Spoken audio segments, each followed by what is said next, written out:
kegilaan saya untuk terus meracik kopi. Serius? Kemarin juga ada pameran juga di Jakarta dengan menggunakan produk kopi Ating Melang itu sendiri.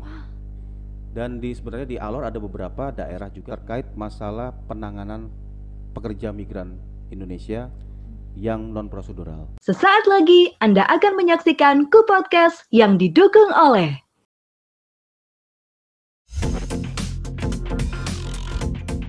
Ku Podcastkan ceritamu. Selamat datang di Ku Podcast untuk kesempatan kali ini. Dan untuk kamu yang sementara menonton kita, ini adalah kesempatan luar biasa, momen yang luar biasa karena saya bertemu dengan orang yang luar biasa juga. Waduh, kenapa saya bilang luar biasa? Spesial, kita mengundang Jojo kesini dengan kesibukan yang luar biasanya, tapi bisa menyempatkan waktu untuk hadir di Ku Podcast bersama dengan saya dong. Pastinya langsung saja saya perkenalkan, bersama dengan saya ada AKBP Agustinus Christmas SIK yang merupakan Wakil Direktur atau Wadir Intelkam Polda Nusa Tenggara Timur. Lebih akrabnya saya sapa, boleh ini mohon izin, Abang Christmas. Halo Abang, apa kabar Bang? Baik, puji Aduh. Tuhan, terima kasih. Terima atas kasih loh. undangannya. Nah, saya juga mau terima kasih nih Abang udah hadir di sini juga karena salah satu orang yang kami pilih ya. Kalau Abang Christmas ini orang yang punya visi yang luar biasa, kedepannya juga sinergitas yang luar biasa, bagaimana merangkul Polda, khususnya pihak kepolisian juga nih ya, dengan masyarakat dengan caranya yang strategis dan sangat energik lagi gitu ya. Karena ada anak mudanya di sini yang dijangkau. Nah, pasti penasaran nih, apa sih? Jadi, tapi selain itu juga Abang Christmas ini punya sesuatu yang menarik karena kemarin juga sempat pergi ke Yerusalem. Iya. Nah, ke Yerusalem terpilih dari sekian banyak begitu ya untuk kalau nggak salah itu kayak lomba gitu ya, kompetisi betul. ya, vokal group ya. Vokal grup. Oke, itu kita akan bicara nanti di sesi yang terakhir karena sekarang kita mau ngobrol-ngobrol dulu nih ya Bang Christmas, dari menjadi Kapolres dulu. Ya. Itu adalah masa-masa proses bagaimana bisa menjadi seorang wadir ya sampai saat ini di Polda NTT, proses yang kalau mau dibilang dengan gebrakan-gebrakan baru yang dilakukan, salah satunya yang saya dengar-dengar nih ya, katanya kalau Abang ini juga penyuka atau pencinta kopi, benar nggak? Betul. Sejak kapan ya Bang? Kalau untuk masalah pencinta kopi sebenarnya awalnya saya tidak bisa minum kopi. Ada ceritanya dong. Betul. Kenapa? Pada waktu itu pada saat saya mau sekolah Sespim, ada yang bercerita sama saya kalau minum kopi itu bisa untuk diet. Itu saya percaya. Ya, pada awal saya nggak percaya kenapa kok minum kopi itu bisa untuk diet.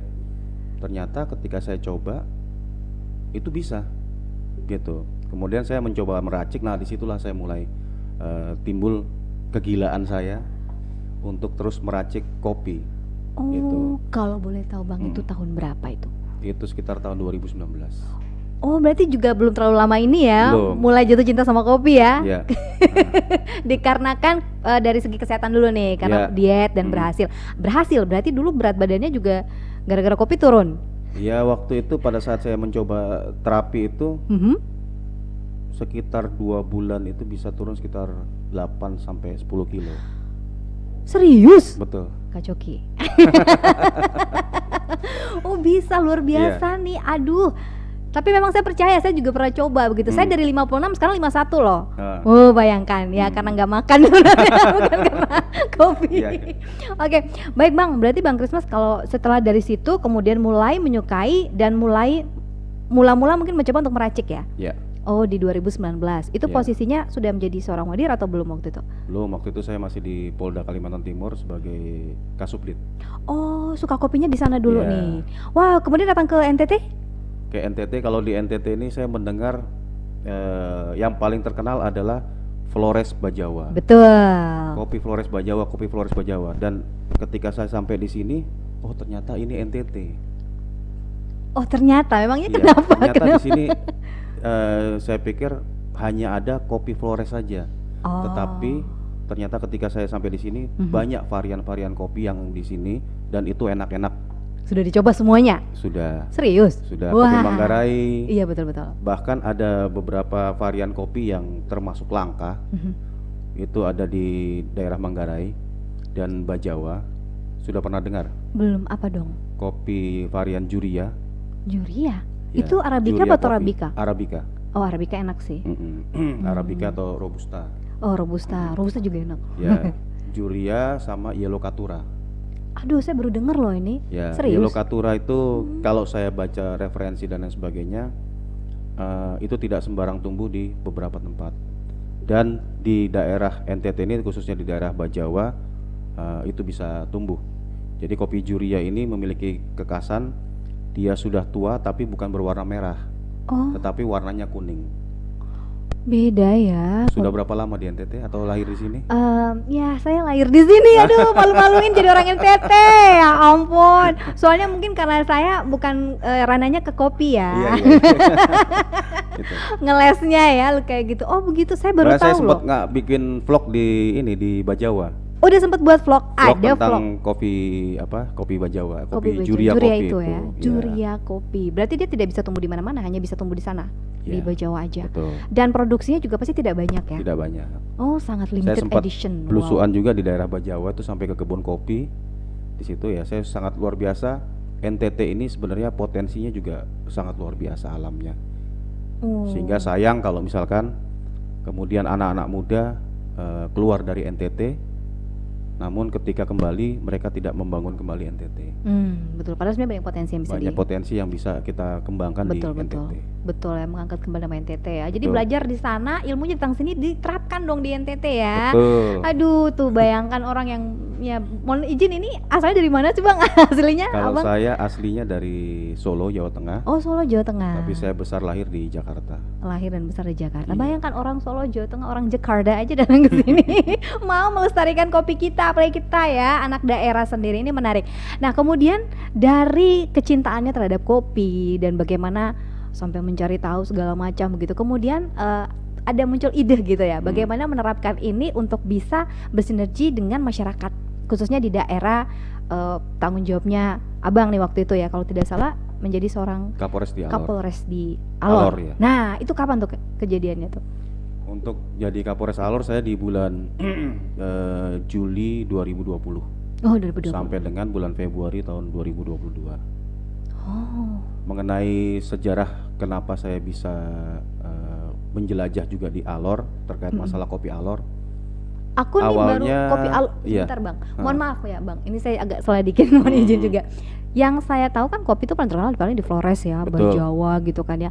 Jujur Alor seperti kayak ini saya Mm. emang ada kopi gitu nih dalam pemikiran saya, emang ada Itu gitu. juga pertanyaan saya pada saat beberapa orang dari Kupang ini menyampaikan bahwa di Alor itu ada kopi. Sebentar, saya di NTT ini hanya kenal kopi Bajawa, Flores Bajawa. Mm-mm. Untuk Alor, saya juga kaget. Iya bener. Saya lihat, saya mohon maaf pada saat datang di Alor itu pada masa musim panas, musim kering. Oh, iya iya iya. Apa mungkin kopi bisa tumbuh di sini? Mm-mm. Ternyata ketika saya menelusuri, kemudian berbincang-bincang dengan beberapa masyarakat, bahkan pada saat itu saya ingat sekali momen itu, ada seseorang yang menawari ke saya kopi yang dia olah sesuai dengan pemilihan-pemilihan biji-biji kopi Arabica. Saya terkejut pada saat itu. Kamu dapat dari mana ini kopi? Kopi Alor, Pak. Dari Alor. Dari mana? Bibit. Di mana kebunnya? Coba saya seduh. Kemudian saya merasakan pada saat itu ada rasa-rasa sedikit coklat, rasa sedikit vanila. Kemudian saya tanya, ini kamu punya kebun, itu berada di sekitaran kebun coklat atau kebun vanili? Iya betul Pak. Bapak kok bisa tahu? Dari kopi ini ada rasanya. Wah. Boleh saya lihat kebunnya? Akhirnya dari situ saya traveling ke kebunnya, kemudian saya coba berbincang-bincang dengan kepala desa di sana, dan kita coba racik di sana. Racikan saya coba, dan mereka bisa merasakan, iya betul Pak, kopi di sini kok bisa kita nikmati.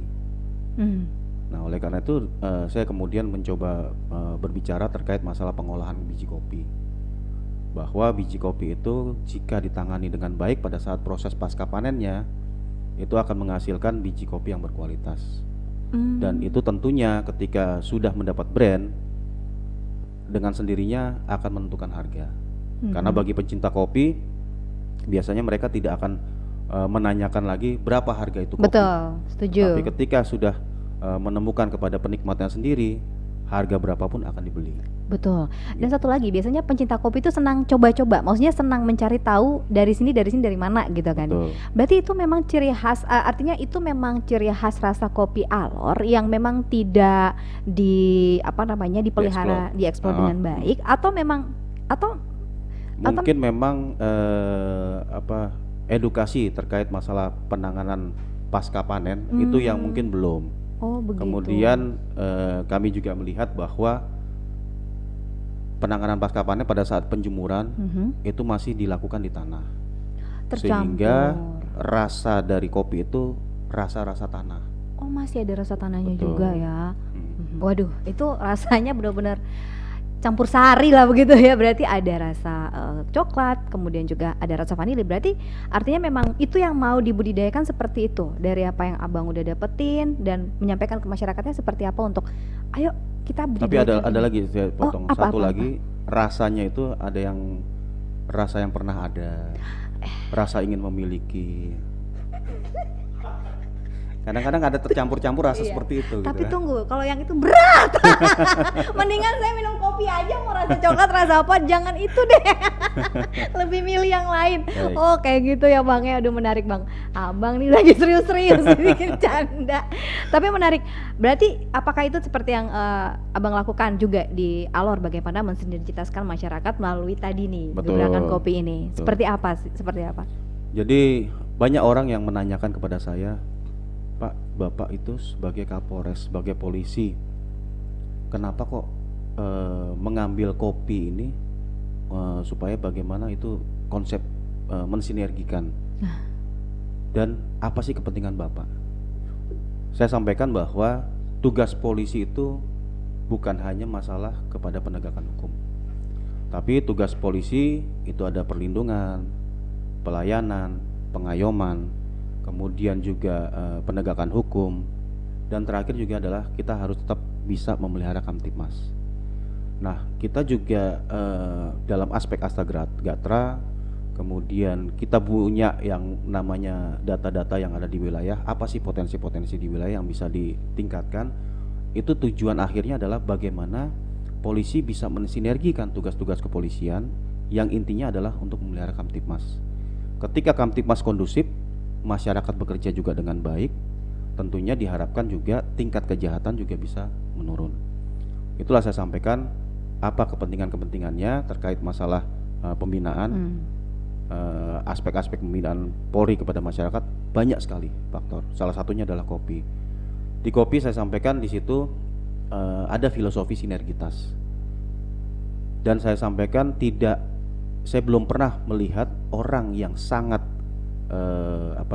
jago dari mulai pembibitan sampai dengan penyajian. Oh, penyajian.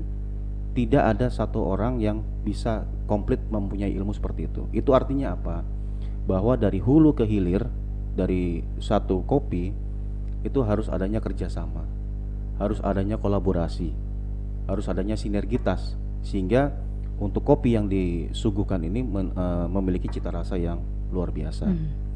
Itulah ada orang yang menguasai di pembibitan, belum tentu dia bisa tahu bagaimana menyajikan sebuah kopi atau bagaimana melakukan pengolahan pasca panen. Kemudian saya untuk melakukan penyajian terhadap kopi, saya belum tentu tahu bagaimana sih cara pembibitan yang benar. Nah, itulah yang disinergikan. Nah, kemudian saya mencoba waktu itu untuk mensinergikan 3 dinas terkait masalah pembinaan kopi, yaitu yang pertama adalah Dinas Perkebunan, kemudian Dinas Perdagangan, dan Dinas Perindustrian. Di mana mungkin dari Dinas Perkebunan mereka akan mencoba berbagai cara dan upaya supaya kopi-kopi yang dipanen ini akan meningkat setiap tahunnya. Kemudian dari Dinas Perindustrian, bagaimana pengolahan pasca panen sehingga akan menghasilkan sebuah kopi yang berkualitas. Kemudian kaitannya dengan Dinas Perdagangan apa?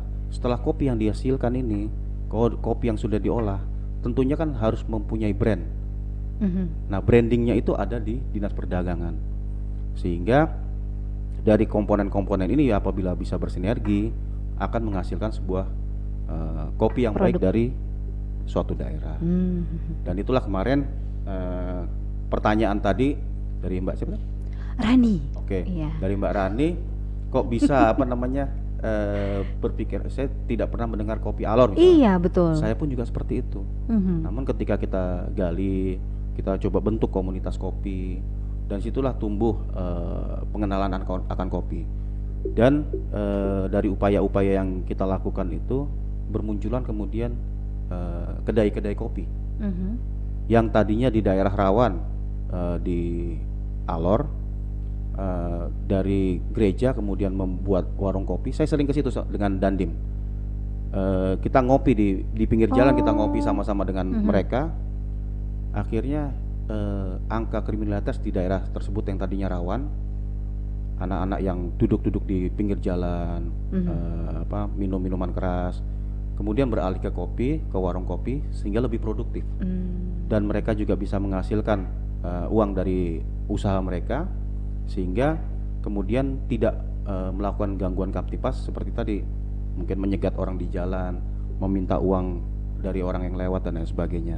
Nah itulah tujuan akhirnya, sehingga kita bisa memelihara kamtipas yang kondusif gitu. Dan itu sudah terjadi. Ya, Sudah terjadi. Sudah ada produk juga dari Alor yang dikeluarkan untuk kopi? sudah ada beberapa produk kopi Alor. Oh ya?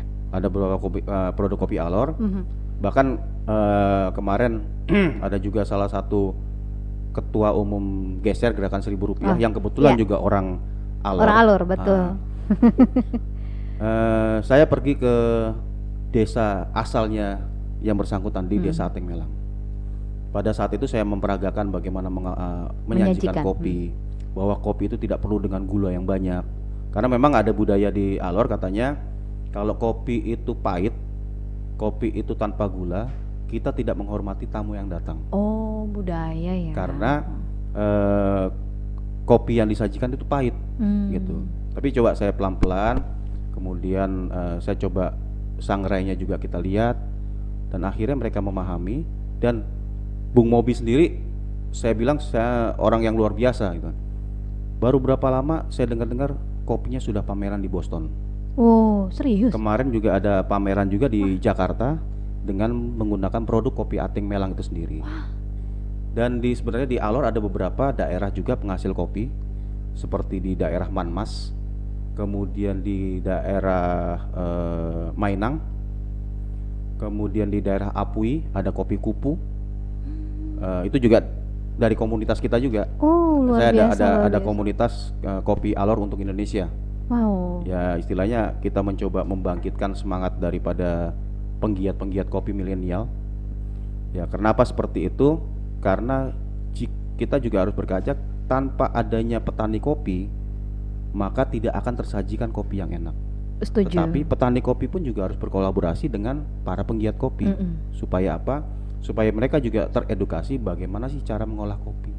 Gitu. Ya ujungnya akhirnya ya kepentingan kami sebagai kepolisian adalah tetap terpeliharanya Kamtipmas yang kondusif. Jadi ada plus-plusnya juga nih, selain Kamtipmas yang kondusif juga ekonomi masyarakat juga meningkat. Betul. Begitu kan ya, produktivitas masyarakat dan kreativitas masyarakat juga meningkat. Jadi Ya. akhirnya mereka tidak punya lagi hal lain di dalam kesempatan, artinya ada kesempatan melakukan kriminal itu sama sekali nggak ada, karena Ya. mereka hidup untuk memberi ekonomi mereka makin meningkat Ya. dengan adanya tadi ya, bagaimana menyajikan, berkebun kopi. Berarti makin banyak dong ya yang sudah mulai budidaya kopi Betul. juga di sana. Ya. Wah, luar biasa, saya baru dengar, saya mau coba nih kopi-kopi Alor nih. Kopi Ateng Ateng Melang. Ateng Melang. Memang Ya. nama ininya brandnya kopi Ateng Melang. Daerahnya itu daerah Ateng Melang. Oh, sudah Memang terdistribusi di sini biasanya belum ya? itu single origin itu kita harus bisa menyebutkan nama daerah. Iya, harusnya begitu Seperti ya. tadi Flores Bajawa. Betul, kopi Itu Bajawa. asal dari Bajawa. Betul, kopi Flores kan Betul. gitu. Nah, ketika orang tanya kopi Ateng Melang, nah, di desanya adalah nama desanya Ateng Melang. Ada juga kalau di daerah Sumatera itu kopi Sidikalang. Oh ya, betul. Dari daerah Sidikalang. Iya, Kemudian kalau dari Aceh misalkan Aceh Benar Meriah, daerahnya dari betul. Benar Meriah. Kopi Takengon dari daerah Betul. Takengon. Ya seperti itu. Iya, benar. Sehingga orang tahu originnya itu dari mana, Benar. aslinya dari mana gitu. Benar. Karena masing-masing daerah tuh ada ciri khasnya sendiri. Kayak misalkan di Flores Bajawa itu saya rasa ada sedikit spicy seperti lada. Iya, Nah, itu akan terasa itu. Betul Gitu. ya. Wah, luar biasa nih kalau kita kayak tutup mata, coba ini kopi mana juara ini. Abang mah nggak perlu ditanya, langsung jawab. Ini Alor, ini Flore, ini kopi ini. Wah, sudah kalah di yang lain, udah kena mental deh yang lain. Seru nih Abang ngomongin soal kopi ya. Dan kalau kita bicara tadi, ini yang sudah dilakukan gebrakan oleh Abang dan sampai Abang akhirnya mengakhiri masa tugas di sana juga. Bagaimana nih? Adakah yang disampaikan kepada masyarakat untuk terus ada artinya dari 3 dinas tadi untuk terus koordinasi dan kolaborasi dari pihak kepolisian sendiri, apakah masih terus menerapkan apa yang diterapkan oleh Abang nih? Bagi saya terutama ya, bahwa Polri ini tidak akan bisa bekerja sendiri. Tidak akan bisa bekerja sendiri. Kita perlu bersinergi dengan semua stakeholder. Ya dalam rangka tadi memelihara Kamtipmas yang kondusif. Ya tentunya dengan jabatan saya saat ini, kita pun juga berupaya untuk mensinergikan beberapa permasalahan-permasalahan yang ada, yang khususnya menjadi perhatian masyarakat, untuk kita bisa sinergikan bukan hanya dengan dinas-dinas terkait, tetapi juga dengan kelompok-kelompok masyarakat, gitu. Baik. Ya waduh, jadi kerennya ini berarti Abang ini udah punya legasi nih ya, yang diberikan ke teman-teman di Kabupaten Alor ya, khususnya di sana. Bagaimana sinergitas yang sudah Abang lakukan, Abang bangun ini masih terus terjalin. Masih koordinasi terus nggak di Alor? Masih ya? Sampai sekarang melalui WA Group kami buat komunitas itu. Oh wow, keren, luar biasa. Nanti kemana-mana Bahkan tetap juga Kopi Alor sudah ada di Dekranasda juga. Oh sudah ada, berarti saya Sudah nggak ada. perlu cari jauh-jauh ya, langsung ke Dekra aja dengan Iya. harga yang sangat terjangkau. Kita sudah bisa mencoba kopi dari Alor. Bayangkan, ini ada perintisnya di sini nih, di depan saya. Baik Abang, jadi kalau sekarang dengan posisi Abang sekarang sebagai wadir nih ya, nah ini kan pasti juga berhubungan juga dengan fungsi dari Abang sebagai wadir Intelkam. Ya. Artinya kan juga harus mengetahui situasi yang ada ya di Nusa Tenggara Timur nih, Ya. secara umum begitu. Kita juga mungkin bisa sharing di sini ya. Bagaimana sih isu-isu saat ini? Kita sambil ngomong-ngomong ya, sambil ngopi ya, bukan juga sih. Kira-kira isu-isu apa yang sekarang lagi memanas begitu di NTT yang patut untuk diwaspadai jangan sampai terjadi? Ya, tugas kami di intelijen kepolisian adalah melakukan deteksi dini dan juga melakukan kegiatan-kegiatan deteksi aksi terkait permasalahan-permasalahan yang mungkin sedang banyak menjadi perhatian. Beberapa kegiatan pun kami lakukan, termasuk kami juga melakukan forum diskusi. Intinya adalah bagaimana kita membahas seputaran permasalahan-permasalahan yang sedang di Provinsi Nusa Tenggara.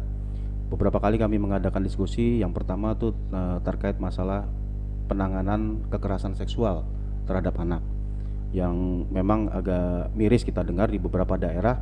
Ini menjadi suatu permasalahan yang menjadi perhatian kita bersama. Ya seperti saya sampaikan tadi, tentang penegakan hukum, jangan ragukan kami, jangan ragukan kepolisian untuk tetap melakukan penegakan hukum. Namun tentunya upaya-upaya pencegahan pun juga kita lakukan. Ya intinya adalah melakukan sinergi. Dengan melakukan diskusi ini kita bisa tahu beberapa masukan, apa sih yang masyarakat inginkan, kenapa orang-orang takut untuk melapor dan lain sebagainya. Termasuk kemarin juga baru kami lakukan adalah optimalisasi sinergitas terkait masalah penanganan pekerja migran Indonesia yang non prosedural. Nah disitulah bagaimana kita juga membina masyarakat sehingga tidak banyak masyarakat yang berpikiran bahwa menjadi PMI itu sesuatu yang enak, menjanjikan, namun mereka tidak memiliki skill sama sekali. Akhirnya mereka pun tinggal bekerja atau bekerja di luar negeri, mereka juga kesulitan sendiri. Sehingga bagaimana sinergi kita untuk membangun potensi masyarakat, skill mereka, sehingga mereka pun juga memiliki banyak keterampilan, sehingga kalaupun nantinya mereka tetap berkeinginan untuk bekerja di luar, mereka punya keterampilan gitu. Iya, dan bukan hanya punya keterampilan, juga harus melalui yang legal gitu. Betul. Itu yang paling penting sebenarnya. Kalau legal udah pasti aman, intinya itu dah. Betul. Segalanya terjamin dari segi keterampilan, skill dan lain-lain, pastilah itu aman. Ya. Intinya itu aja deh, jangan kita langsung tergiur aja dengan uang yang cukup banyak begitu, padahal itu non legal dan Ya. itu waduh bahaya kalau ilegal, itu Ya. bahaya. Otomatis ujung-ujungnya saya ngomong-ngomong jujur, peti yang nanti datang ke sini gitu, peti jenazah. Kita ngomong betul. kasar aja ya, karena memang Ya. udah terjadi seperti itu gitu, mirisnya gitu, masyarakat yang kebanyakan di daerah-daerah yang mungkin belum paham dan belum teredukasi. Nah, ini Ya. kan juga tugas dari kepolisian juga untuk bisa sampai kepada masyarakat ya. Betul. Nah, itu juga sudah dilakukan ya, gebrakan-gebrakan seperti itu juga. Baik, jadi itu dua isu yang lumayan cukup Ya, menjadi perhatian. ya. Wah, luar biasa. Dan kalau untuk kita bicara secara umum juga begitu ya, selain daripada isu itu, kalau yang berhubungan dengan Kamtipmas juga di masyarakat kan bentar lagi udah mau politik nih ya, gitu. Ya, Ada ya. nggak isu-isu yang menyangkut dengan hal itu juga? Ya, dalam kegiatan politik, tahun-tahun politik di 2024 nanti, kita tentunya juga terus mensinergikan dengan badan ataupun instansi maupun partai-partai politik penyelenggara pemilu. Dan ini tentunya kami berupaya untuk menjaga situasi yang kondusif, sehingga masyarakat pada saat dilaksanakannya pemilihan umum nantinya di tahun 2024 juga merasa aman, nyaman, dan hak politik mereka juga dapat digunakan dengan sebaik-baiknya. Untuk itulah kita terus membangun komunikasi sinergitas dengan beberapa penyelenggara pemilu maupun partai-partai politik nantinya yang menjadi konsentrasi pada saat pelaksanaan pemilu 2024. Ya, tujuan tadi akhirnya apa? Tetap pelaksanaan pemilu berjalan dengan aman, lancar, dan Kamtipmas juga tetap kondusif. Betul, dan itu tugas dari Abang dan teman-teman nih untuk bisa belusukan nih biar bisa tahu nih isu-isu apa di seputar politik nih ya. Politik ntar lagi nih, kalian gunakan hak pilihnya dengan benar ya. Oke. Nah, saat ini sedang proses pendataan pemilih ya. Iya, betul. Silakan masyarakat yang merasa belum terdaftarkan, tanyakan. Jangan malu bertanya. Silakan tanyakan apakah saya sudah terdaftar atau belum. Betul. Begitu. Jangan malu bertanya. Kalau malu bertanya nanti sesat di kotak pemilihan suara nanti di kamar pemilihan tersesat ya. Jadi harus gunakan dengan baik dan benar juga dan diedukasi terus. Kalau ada sosialisasi datang aja nggak apa-apa gitu ya. Terus nanya aja. Aduh, luar biasa ya. Ternyata tugas cukup berat ya Abang ya. Aduh, tapi kalau kita bicara soal Abang sendiri nih secara pribadi ya, kan kemarin tuh sempat lagi saya mau nyinggung nih, terpilih untuk menjadi vokal grup pergi ke Yerusalem untuk ikut vokal grup di sana. Ini rohani ya? Iya. Oh gitu. Bagaimana bisa dipilih? Dicomot-comot aja atau jadi gimana nih Bang? prosesnya itu pun juga ini suatu suatu hadiah juga, mukjizat juga dari Tuhan gitu dari ya. Tuhan, waduh. Yang kami pikir juga siapa sih kami ini gitu kan. Sehingga kami bisa menginjakan kaki di Yerusalem untuk melihat beberapa sejarah keagamaan di sana, situs-situs ini juga bagaimana toleransi juga di sana juga sangat baik sebenarnya. Kita melihat sendiri, dan itu sampai saat ini pun kami juga, terutama saya juga masih berpikir siapa sih saya ini gitu.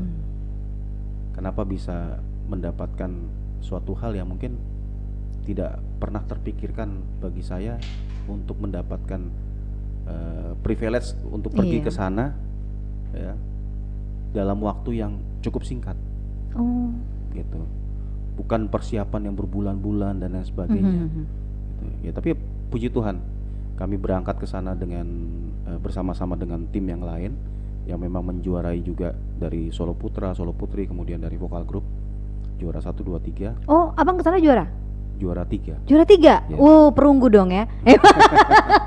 Hebat. Tapi Abang mohon izin, sepertinya Abang terpilih karena namanya itu Bang. Agustinus Christmas. Semoga menjadi berkat. Amin. Puji Tuhan, semoga jadi berkat juga. Dan semoga nanti ini orang yang nonton juga bisa memberkati banyak orang juga ya dengan nonton video ini ya. Aduh, hebat. Oh, jadi langsung dipilih gitu. Abang juga nggak tahu ini mujizat ya gitu, makanya dipilih. Nyaman lagunya apa sih Abang di sana nyanyinya, vokal grupnya? Kami menyanyikan di sana Injil di Flow Bamora. Oh, Ini memang apa namanya kegiatan tahunan atau seperti apa nih? Ini kegiatan Festival yang apa dilaksanakan atas inisiasi Bapak Kapolri, Oh, ya, untuk meningkatkan keimanan kita, tidak hanya dari kami yang Kristen, tapi dari rekan-rekan kami yang Muslim juga ada juga lomba, kalau nggak salah membaca Al-Quran atau MTQ kalau nggak oh salah. ya MTQ. Tapi kami di yang Nasrani khususnya ada dibuat lomba adalah lagu-lagu pujian rohani gitu, dan seleksi di tingkat Polda, kemudian dari tingkat Polda dikirim ke Mabes, dipilih 3 besar, dan 3 besar itulah yang kemudian masuk ke grand final, dan kami masuk di 3 besar nasional. Oh wow. Sehingga kami pun berangkat ke sana. Saya sampaikan kepada tim saya, menang itu adalah bonus. Selebihnya kita menyanyikan lagu ini bukan kita menghibur manusia, tapi bagaimana hati kita untuk menyanyikan pujian kepada Tuhan. Betul, betul. Jadi supaya saya menyampaikan seperti itu, selain menguatkan diri saya juga, Buat diri sendiri nih. ya, karena kita pun juga aslinya gugup. Pasti ya, Karena itulah. kita tidak pernah tampil di lomba-lomba sejenis seperti itu. Benar, Sama sekali ini tidak kan, pernah. wah. Sama sekali tidak pernah. Oh, Baik itu mohon maaf, lomba antar kampung misalnya, lomba antar RT, bahkan mungkin lomba provinsi, kami tidak pernah ikut. ini internasional loh ya. Nah, ampun. tapi bukan nasional ya. Oh ini nasional. Nasional Polri, Iya. di Mabes Polri. Iya. Tapi ketika kemudian kami mendapat 3 besar itu, suatu puji Tuhan, suatu ungkapan syukur kami, ya saya pun harus membangun kekuatan di anggota saya yang ikut. Sekali lagi bukan untuk memuji kepada manusia, tetapi hati kita kepada Tuhan kita memujinya. Sehingga anggota pun juga tidak ada beban. Iya betul. Ya, saya tidak mengharuskan kamu harus juara 1, kamu harus juara 1, tidak. Mm. Tapi biarkanlah itu, ada panitia dan lain sebagainya. Karena terus terang mohon maaf, saya sampaikan bocoran di sini, Iya. untuk membaca partitur saya tidak bisa. Sama. Saya juga nggak bisa. Buta saya Iya. kalau partitur. Aduh. Tapi ikut nada aja kan. Iya. Kalau boleh tahu dapat bagian suara berapa nih, Abang? Karena Saya nada dasar ya. nada dasar. Nada dasarnya apa? Oh. Oh. Waduh, luar biasa. Pengalaman ya berarti Ya. yang luar biasa juga oleh Abang. Ini bisa sampai ke Yerusalem juga memuji nama Tuhan, dan ini juga nanti rencananya akan ada tahunannya lagi nggak? Tidak. Kemungkinan akan diadakan tiap tahun. Tiap tahun ya? Ya. Wah luar biasa. Siapa tahu bisa jadi juara bertahan begitu. Bukan juara bertahan juga, naik jadi mungkin dari perunggu, perak, emas begitu ya. Kayaknya Ada akan tahapan. di konsep itu yang juara tahun ini menjadi alumnus. Oh langsung alumnus. Mungkin sama seperti apa Avi. Oh Avi Junior ya, luar biasa menuju puncak. Ih tahun berapa?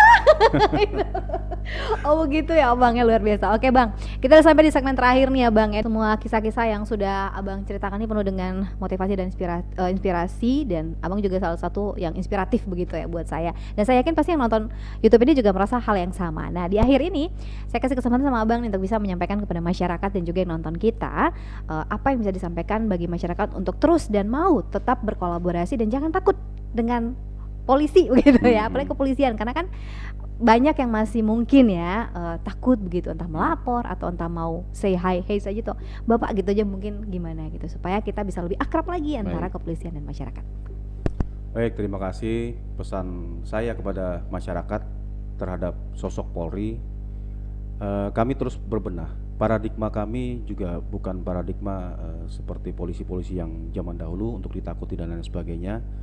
Masyarakat adalah mitra kami. Bagaimana kita harus bisa berkolaborasi, bekerja sama dengan masyarakat, bersinergi dengan masyarakat untuk memelihara Kamtipmas yang kondusif. Karena kepolisian tanpa bantuan dan sinergi dengan masyarakat, Kamtipmas yang digadang-gadangkan untuk dijaga supaya tetap kondusif, itu tentunya hanya menjadi isapan jempol saja. Tetapi bagaimana kita juga bisa bersinergi dengan masyarakat, itu yang harus terus diwujudkan. Kemudian kepada masyarakat, tentunya kepada para pemuda yang menjadi pengganti kami ini yang mungkin sudah senior dalam hal usia dan lain sebagainya, Indonesia Emas tahun 2045 itu bukan hanya sebagai masalah yang mungkin tidak bisa kita capai untuk mencapai Indonesia Emas. Harapan pemerintah adalah generasi-generasi muda harus menjadi SDM unggul untuk mewujudkan Indonesia Emas. Tentunya para pemuda masyarakat yang di usia produktif jangan berhenti untuk melakukan produktivitas, sehingga kita juga bisa menghasilkan hal-hal yang produktif. Terutama kita juga bisa menggunakan teknologi untuk membantu kita berproduksi yang positif, ya. Zaman saat ini adalah zaman digitalisasi. Gunakan sarana-sarana digital ini untuk meningkatkan produktivitas, untuk memperkenalkan produk. Karena dengan digitalisasi tanpa didukung dengan SDM yang unggul, tentunya kita pun juga pasti akan ketinggalan. Produksi-produksi yang dihasilkan dari masyarakat bawah, misalkan para petani, kemudian tadi kita bicara masalah kopi, jika tidak dikenalkan dengan digitalisasi, mungkin akan ketinggalan zaman. Oleh karena itu, manfaatkan semua produk teknologi, kemajuan teknologi untuk hal-hal yang positif, bukan hal-hal yang negatif, seperti misalkan menghina orang, membuli orang, kemudian melakukan tindakan-tindakan negatif lain sebagainya, seperti melakukan tindak pidana melalui digital dan lain sebagainya. Tentunya akhirnya kami berharap supaya masyarakat bisa terus bersinergi dengan kepolisian dalam menjaga situasi Kamtipmas yang kondusif. Baik, terima kasih Abang. Abang, satu lagi yang menarik, nanti timku podcast boleh ke ruangannya Abang. Nanti kapan-kapan kita, katanya kalau kita datang sebagai tamu, nanti Abang sendiri yang meracik kopi buat kita. Tuh, jadi kalau di ruangan saya itu bagaikan warung kopi. Waduh, nanti kita pergi. Ayub ikut nanti ya, Kak Coki, kita coba kopi. Saya mau coba kopi Alor. Ada kopi Alor di ruangannya Kopi Bapak? Alor ada. Oke deh, nanti kita ke sana kalau begitu. Oke. Ku Podcastkan ceritamu.